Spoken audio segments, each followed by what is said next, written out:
자, 오늘 함께 또 나눌 찬양은 우리 제이어스의 내 모습 이대로 찬양하도록 하겠습니다.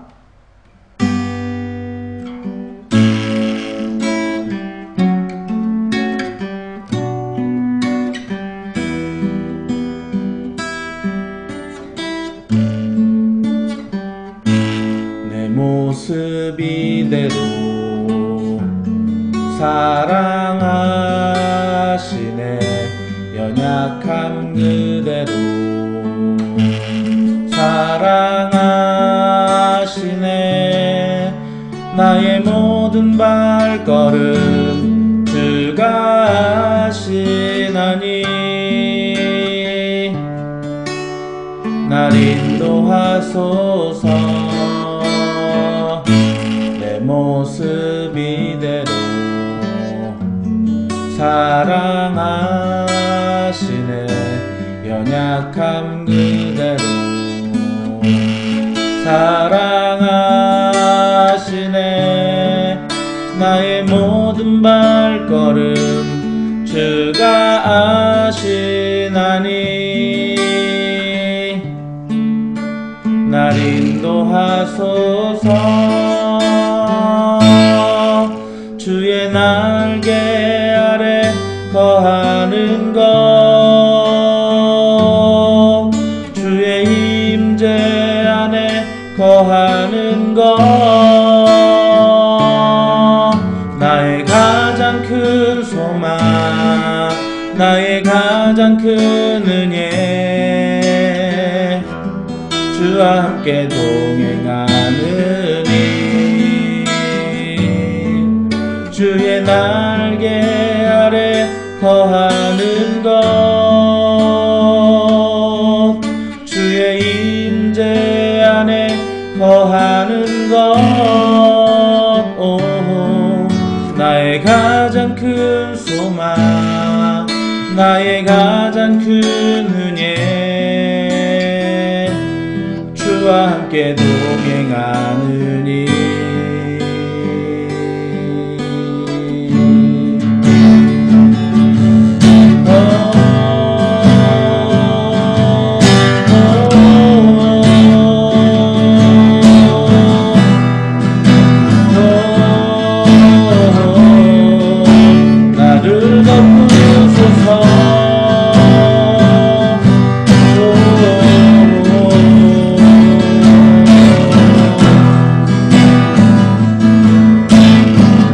주의 날개 아래, 주의 날개 아래 거하는 것, 주 날개 아래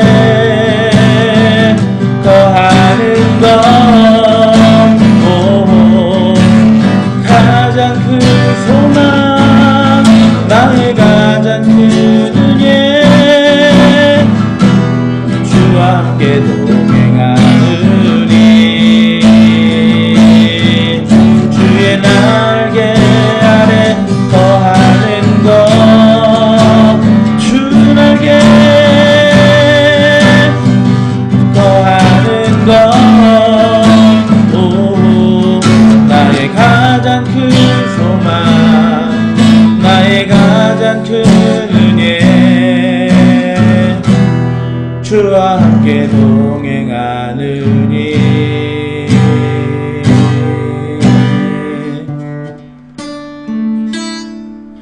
나의 가장 큰 소망, 나의 가장 큰 은혜,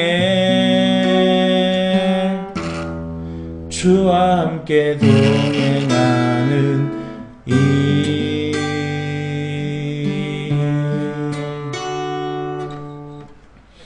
하나님 아버지, 오늘도 하나님께서 우리를 사랑하심으로 우리의 날개가 되어 주셔서 보호해 주시고, 그리고 또한 주님의 임재 가운데 거하게 하심으로 모든 어떤 어려움과 그리고 또한 환난에서 우리를 건지시며, 그리고 누구보다 따뜻한 그 사랑의 품으로 우리를 안아주시는 또 그 하나님을 찬양합니다. 오늘 이 시간도 오직 주께 경배하며, 오직 주께 우리의 영광을 드리며, 오직 주께 우리의 목소리를 높여 찬양하며 정말 주님이 우리의 삶에 가득한 하루가 되기를 간절히 소망합니다. 주의 영광이 우리 가운데 나타나기를 간절히 소망하오며 예수 그리스도의 이름으로 기도했습니다. 아멘. 자, 오늘 하나님의 말씀을 한번 살펴보겠습니다. 자, 오늘 하나님의 말씀은 출애굽기 23장 보도록 하겠습니다. 출애굽기 23장 3절부터 8절까지 한번 보도록 하겠습니다.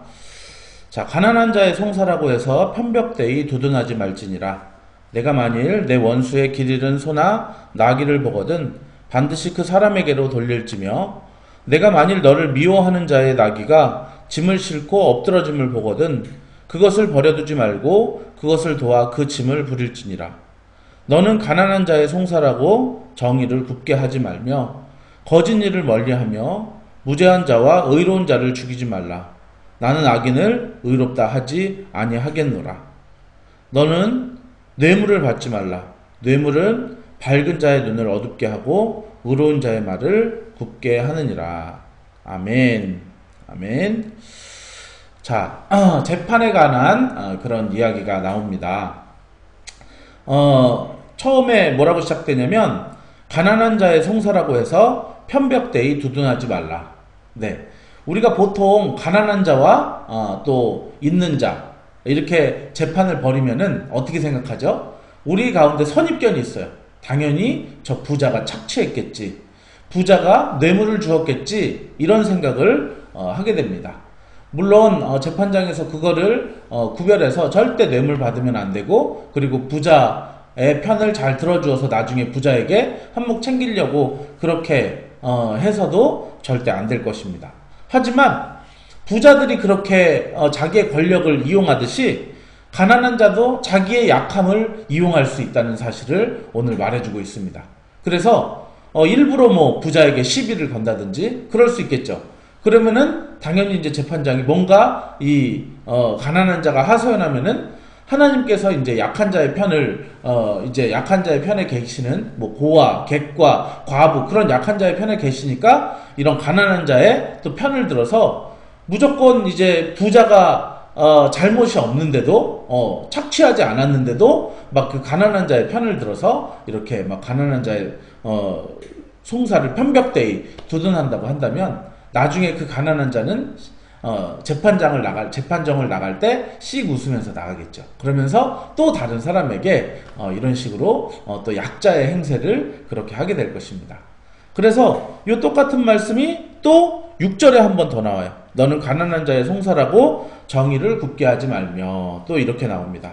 그래서 결국에 하나님께서는 이 재판을 할 때는 부자든 가난한 자든 부자의 돈을 바라고 그렇게 해서도 안 될 것이고, 가난한 자의 그런 뭐랄까요, 그냥 동정심을 발휘해서 그들을 저기 해서는 안 될 것이고, 정확하게 그 문제를 파악하고 객관적인 시각 안에서 정말로 하나님의 인도하심 아래 정말 바르게 송사를 이렇게 재판을 해야 된다라는 그런 말씀이 나옵니다.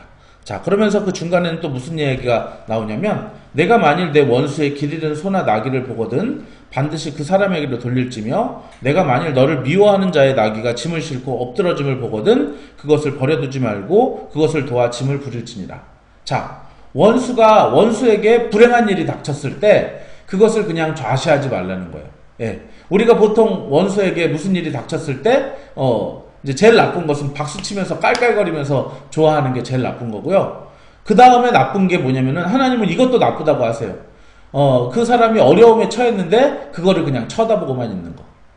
내가 미워하는 사람, 나와 원수 맺은 사람이 부도를 당했어요. 좋죠? 나와 원수 맺은 사람, 미워하는 사람이 갑자기 이렇게 횡단보도 지나치다가 이렇게 그거 무단횡단을 하다가 이제 차에 치였어요. 우리는 그것을 보고 이렇게 그럴 수 있다는 거죠. 너무 원수고 너무 미워했던 사람이라면은 그냥 막 다리가 부러져 가지고 이제 막 그 땅바닥에 쓰러져 있는데도 그냥 속으로 박수를 친다든지, 아니면은 뭐 다른 사람이 도와주겠지 하고 그냥 지나가 버릴 수 있을 텐데, 오늘 성경은 그렇게 하지 말라고 합니다. 아무리 원수된 자고 미워하는 자라 할지라도 그들이 어려움을 당한 것을 너가 눈으로 목격하고 소식을 들었을 때는 반드시 그것을 도와줘야 한다라고 오늘 성경은 이야기합니다. 만약에 반대의 경우가 당했다면 어떨까요? 반대의 경우라면은 누군가가 나를 원수로 생각하고 있는데 내가 너무 어렵고 힘든데 이제 그 사람도 나를 도와주지 않는다. 아무도 나를 도와주지 않는다. 그러면은 그 사람은 생명을 잃게 되겠죠. 자, 그렇기 때문에 하나님께서는 거꾸로도 생각해보고, 그리고 지금 이게 저희가 읽는 게 그 맥락 자체가 재판에 관한 거예요. 자, 재판장이 자기의 원수나 미워하는 사람이 있어요. 그 사람이 재판을 받으러 왔어요. 자, 그러면은 그 사람에 대해서 재판을 어떻게 하겠습니까? 네. 뭐, 이렇게 그 사람의 반대편 사람의 편을 들어준다거나 그래도 안 되는 것이고, 또는 뭐 그냥 뭐 이렇게 어려움 당한 사람의 그런 상황을 보면서도 그냥 이렇게 그냥 지나치거나 그럴 수 있겠죠. 자, 이 말씀에 해당되는 부분이 나중에 이제 사마리아 그런 사람들에 대해서 나옵니다. 사마리아 이 사람이 정말 이렇게 한 강도 만난 자, 여리고에서 강도 만난 자를 제사장도 지나가고 레위인도 지나갈 때 사마리아와는 원수된 그런 관계거든요. 그렇기 때문에 그냥 지나가도 사실은 누가 뭐라고 한마디 할 사람 없는데, 오히려 그 사람이 그 원수된 관계에서 그를 부축해서 그를 이제 병원에다가 주막에다가 맡기고 치료하고 부비가 더 들면 내가 갚겠다라고 이렇게 말씀하고 있습니다. 그리고 또 결정적으로 예수님께서 우리와 원수된 관계셨는데, 우리가 어려움 가운데 빠져 있는데 잘됐다 박수치지 않으시고, 그리고 우리와 원수 관계 속에서 우리를 뭐랄까요? 그냥 놓고 지나가지 않으시고 우리를 하나님께서 도우십니다. 그래서 아직 우리가 하나님께서 원수 되었을 때 하나님께서 정말 그 아들을 보내심으로 자기의 사랑을 확증하셨다고 그랬는데, 원수된 저희를 위해서 자기 아들을 희생시켰다는 거예요. 그거를 그냥 좌시하지 않고 보시는 그런 재판장 대신 우리 하나님을 오늘 이 말씀 가운데 묵상할 수 있습니다. 자, 6절, 7절, 8절 쭉 한번 읽어보겠습니다. 너는 가난한 자의 송사라고 정의를 굽게 하지 말며 거짓 일을 멀리하며 무죄한 자와 의로운 자를 죽이지 말라. 나는 악인을 의롭다 하지 아니하겠노라. 너는 뇌물을 받지 말라. 뇌물은 밝은 자의 눈을 어둡게 하고 의로운 자의 말을 굽게 하느니라. 하나님께서 오늘 이것을 재판하는 사람들에게 이렇게 말씀하시는 것입니다. 법정에서 판사만 재판을 하는 게 아니고요. 저 같은 경우에 교회 목사로서 때로는 어떤 사람과의 중재를 하기도 하고요. 뭐 우리가 가장 쉽게 우리의 가정에서 내가 부모가 되었을 때 자녀가 둘이 있으면은 그 둘이 싸울 때 내가 그것을 중재하지 않습니까? 그럴 때 어떤 한쪽 편만을 들어야 되는 거 아니에요.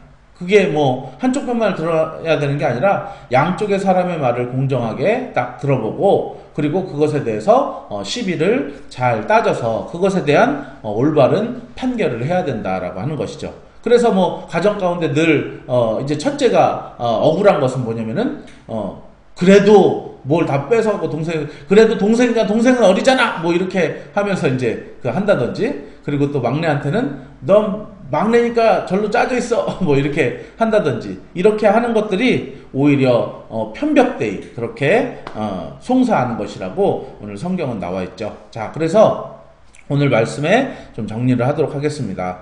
하나님께서는 물론 부자의 편을 드는 거 당연히 안 됐지만, 또 반대로 가난한 자의 편을 드는 것도 안 된다라고 말씀하십니다. 부자도 돈을 통해서 그런 자기의 권력을 통해서 이용할 수 있고, 가난한 자도 자기의 가난함을 이용해서 그렇게 사건을 벌일 수 있다는 거예요. 재판관은 양쪽의 이야기를 똑같이 들어보고 그것을 객관적으로 판단해서 그것에 이렇게 좌로나 우로나 치우치면 안 된다는 얘기가 오늘 나와 있고요. 그리고 심지어는 재판을 할 때 만약에 원수가 재판을 받으러 온다고 해도 원수에게 불리하게 한다거나 그냥 원수라고 해서 그냥 넘어간다거나 그렇게 해서는 안 되고, 정말 이 모든 것들을 공정하게 해야 된다라고 말씀합니다. 그리고 또한 거짓 일을 멀리하고 무죄한 자와 의로운 자는 절대 죽여서는 안 된다고 그렇게 말하고요. 무죄한 자, 의로운 자가 그들이 억울합니다라고 하나님께 신원할 때는 하나님께서 그 핏값을 반드시 받는다라고 하시는 거 여러분들 기억하시고, 그리고 8절의 마지막으로 뇌물을 받지 말아라. 근데 사실은 뇌물을 받는 사람들을 보면은 이게 뭐 거기에 뇌물 이렇게 써있지 않기 때문에 그것을 뇌물이라고 생각하지 않아요. 다 뭐 그냥 선물이라 그러고 뭐 그냥 이렇게 좀 쓰시라고 하고 뭐 이렇기 때문에 그거를 선물 개념으로 받아들이지 뇌물로 받아들이지 않는다라고 하는 것입니다. 그래서 이 부분에서도 내가 밝히 어떤 이런 것에 하나님 앞에 깨어있지 않는다면은 정말 이게 선물로 받는 것이 아니라 뇌물로 받는 경우가 그렇게 생기기 때문에 지금 뭐 요즘에 김영란법이 이제 있기 때문에 많이 이제 주춤해졌지만 뇌물의 특징이 뭐냐면은 밝은 자의 눈을 어둡게 하고 의로운 자의 말을 굽게 한다 이렇게 얘기를 하고 있습니다. 그래서 지금 뭐 법정에서 여러 가지 이제 재판들이 이루어지고 있는데 그런 재판들 가운데 어떤 우리가 선입견을 가지고 뭐 이렇게 뭐 오늘 나온 대로 부자라고 해서 그들의 편을 들어준다거나 또 가난한 자라고 해서 그들의 편을 들어주는 것이 아니라 공정하게 재판해야 할 것이고, 그리고 뇌물을 멀리해서 밝은 자의 눈을 어둡게 해서는 안 될 것이고, 그리고 의로운 자의 말이 굽어지지 않도록 우리가 오늘 이런 것들을 좀 기도해야 될 것 같습니다. 그리고 또한 거짓 멀리하고 무죄한 자와 의로운 자가 이렇게 죽여지는 그런 일들이 일어나지 않도록 정말 뭐 요즘에 TV에 나온 재판 외에도 아주 우리가 알지 못하는 수많은 재판들이 법정에서 벌어지고 있습니다. 그렇게 판사에게 하나님께서 이런 하나님의 마음을 허락하여 주셔서 정말로 이 나라의 법정이 정말 부자나 가난한 자에게 편중되지 않도록, 그리고 뇌물을 통해서 밝은 자의 눈이 어둡게 되고 의로운 자의 말이 굽어지지 않도록, 또한 무죄한 자와 의로운 자가 죽는 일이 생기지 않도록 우리 이 시간 한번 또 같이 기도했으면 좋겠습니다. 여러분들도 오늘도 승리하는 하루 되기를 예수 이름으로 축원합니다. 기도하겠습니다. 하나님 아버지, 오늘 성경은 재판장의 그런 덕목에 대해서 말하고 있습니다. 재판장은 부자의 편만 들어서도 안 되지만 반대로 또 가난한 자라고 해서 동정표로 그 사람의 편만 들어도 안 된다라고 주님은 말씀하고 계십니다. 그리고 또한 원수가 재판을 받으러 왔을 때 그 원수라고 할지라도 정말 그 원수에게 정말 불리한 재판을 한다거나 아니면은 그의 어려움 당함을 그냥 좌시하지 말라고 그렇게 말씀하고 있습니다.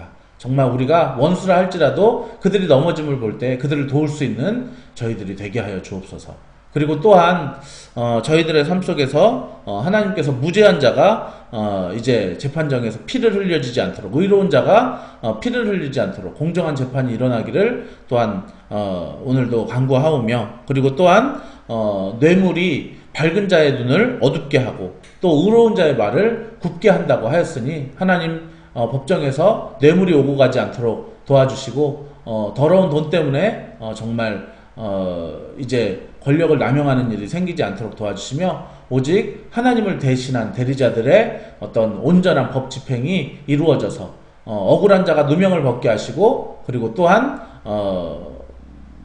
죄 없는 자가 죄값을 치르지 않고 정말 온전히 나쁜 일을 한 사람들은 그의 죄악들이 다 이게 드러나고 하여서 정말 하나님의 공의가 이 땅에 세워질 수 있도록 함께하여 주옵소서. 이제는 우리를 구원해 주신 예수 그리스도의 놀라우신 은혜와 하나님의 크신 사랑하심과 성령님의 감화 감동하심이 오늘도 예배하는 귀한 성도들 머리 위에, 그리고 법정에서 정말 이제 송사를 가지고 재판하는 재판장들 머리 위에 이제로부터 영원토록 함께 있을지어다. 아멘. 아멘.